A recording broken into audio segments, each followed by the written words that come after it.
مشرق وسطی میں نئی جنگی لہر، امریکہ کا ایران کے خلاف پہلی بار ہائپر سونک میزائل تعینات کرنے پر غور۔ آواز کی رفتار سے 5 گنا تیز رفتار ڈارک ایگل میزائل راستہ بدل کر دفاعی نظاموں کو چکمہ دینے کی صلاحیت رکھتا ہے۔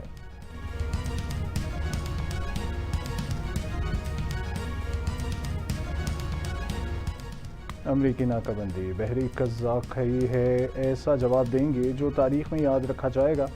ایرانی حکام کی سخت وارننگ، ایرانی فوج نے اہداف کی فہرستیں اپ ڈیٹ کر دیں۔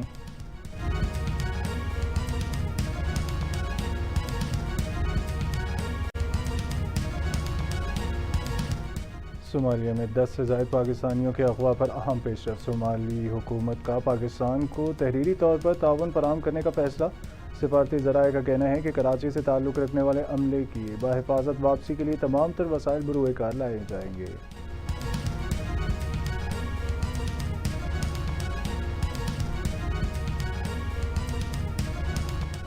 روس اور امریکہ کا یوم فتح کو مشترکہ تاریخی کامیابی قرار دینے پر اتفاق، پیوٹن کی جانب سے یوم فتح کی تقریبات کے لیے جنگ بندی کی پیشکش، یوکرینی جواب کا انتظار۔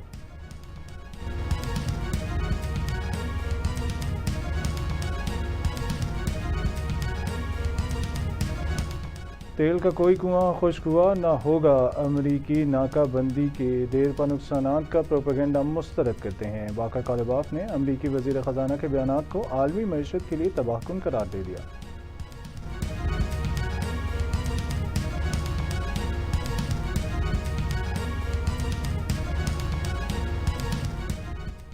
امریکی کانگریس میں پاکستان کی سفارتی سرگرمیاں تیز، سفیر رضوان سعید شیخ اور چیئرمین برائن ماسٹ کے درمیان ملاقات میں عالمی امن کے لیے پاکستان کے کلیدی کردار کا اعتراف کیا گیا۔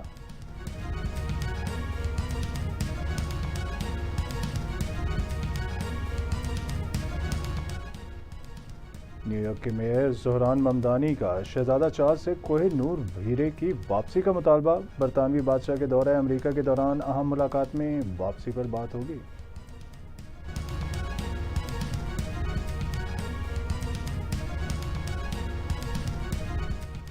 پاسداران انقلاب سے وابستگی کا معاملہ، کینیڈا نے ایرانی فٹ بال فیڈریشن کے صدر کو داخلے سے روک دیا، صدر مہدی تاج سمیت اعلیٰ وفد کی ایئرپورٹ سے واپسی ہو گئی۔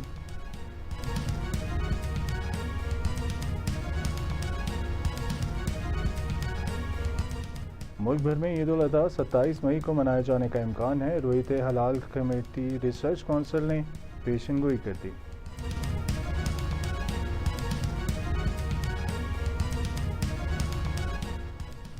اور سعودی عرب نے عازمین حج کے لیے ویکسینیشن کی نئی فہرست جاری کر دی، گردن توڑ بخار سے بچاؤ کا سرٹیفکیٹ لازمی ہوگا، مخصوص گروپس کے لیے کووڈ ویکسین بھی ضروری ہے۔